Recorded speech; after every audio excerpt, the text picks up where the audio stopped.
ലോക്സഭാ തെരഞ്ഞെടുപ്പിൽ ബി.ജെ.പി 400 സീറ്റുകൾക്ക് മുകളിൽ നേടുമെന്ന് വീണ്ടും ആവർത്തിച്ച പ്രധാനമന്ത്രി നരേന്ദ്രമോദി.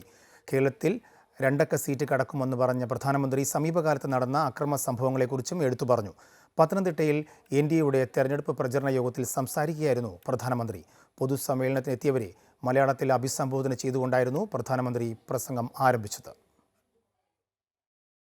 എൻ.ഡി.എ സ്ഥാനാർത്ഥി പ്രഖ്യാപനത്തിന് ശേഷം പ്രധാനമന്ത്രി നരേന്ദ്രമോദി കേരളത്തിൽ പങ്കെടുത്ത ആദ്യ പ്രചാരണ യോഗത്തിൽ പ്രസംഗം ശരണം വിളിയോടെ.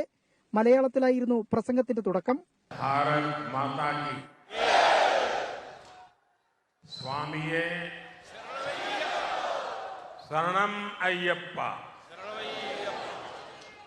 പഥനം തിട്ടയിലെ എൻ്റെ സഹോദരി സഹോദരന്മാരെ എല്ലാവർക്കും എൻ്റെ നമസ്കാരം.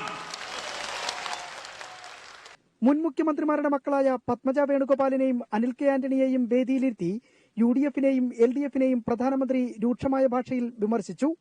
വീണ്ടും ബി.ജെ.പി അധികാരത്തിൽ വരുമെന്നും കേരളത്തിൽ അക്കൗണ്ട് തുറക്കുമെന്നും അവകാശപ്പെട്ട് പ്രധാനമന്ത്രി നരേന്ദ്രമോദി. आपकी इच्छा पूर्ति में कोई कमी नहीं रखेगा, ये मोदी की गारंटी है.